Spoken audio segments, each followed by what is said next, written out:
You famously say, and it's a quote that's there as part of the promotion for trumplive.com.au, that's where you get your tickets coming up in July. Lots of locations in Sydney, Brisbane, Melbourne, and those VIP tickets, as I say, nearly sold out. That you've already lost the battle if you are afraid to fight. Now, this couldn't be more prophetic and more important. We do it on the show all the time. It's one of the reasons why it's such a pleasure to talk to you. But this is the important bit.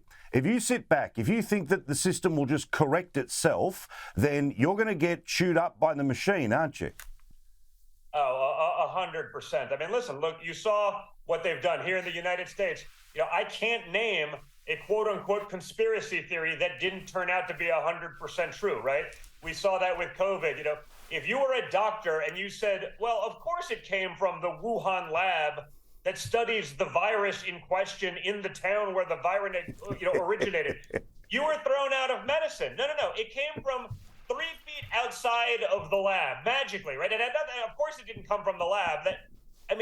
It was always the most plausible answer. It was always so obvious. And yet, if you were a doctor and you even suggested it, you'd be thrown out of the profession in the name of, preserving the woke, radical ideology of the totalitarian left. We've seen this time and time again. We've seen the lies, and I think, people are sick of it. But if we don't stand up to it, if we don't say enough is enough, and we continue to allow them to steamroll us even when it's obvious, that's not a great end result for freedom, for democracy. I can assure you, the people who are true totalitarians in China and elsewhere love what's going on in the free world right now, because they're sitting back and laughing at the incompetence and the stupidity, whether it's gender ideology, COVID response, logic, everything is either climate change or racism, even if it has nothing to do with climate change or racism.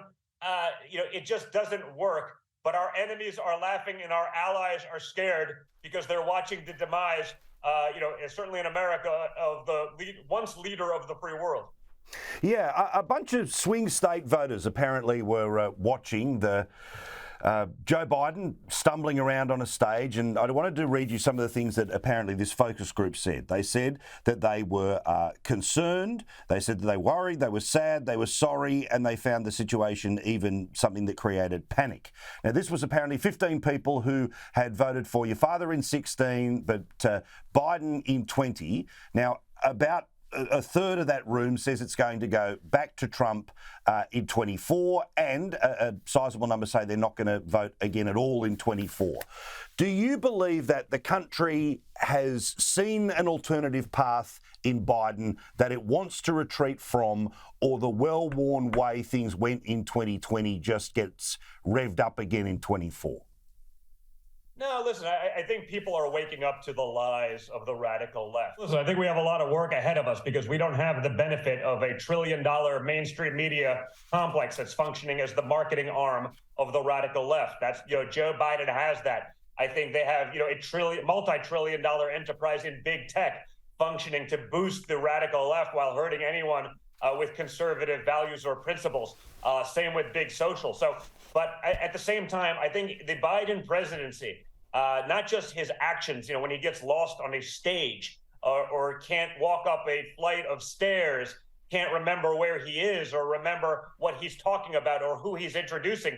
It's not that. It's the policies that have destroyed our economy, rising inflation. They can get on stage and lie. Joe Biden's created more jobs than any president ever in the history of the world, times a billion. No. Like letting people go back to work after you shut down the country, that's not job creation. People feel it at our gas pumps. They see it in inflation. They see it in skyrocketing interest rates. They are watching the bank collapses.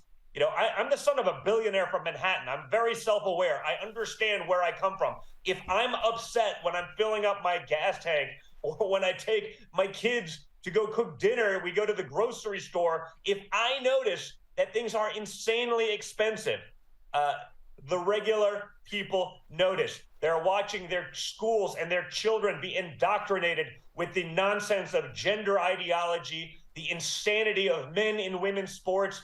3-year-olds should be able to mutilate their bodies to suit the woke ideology.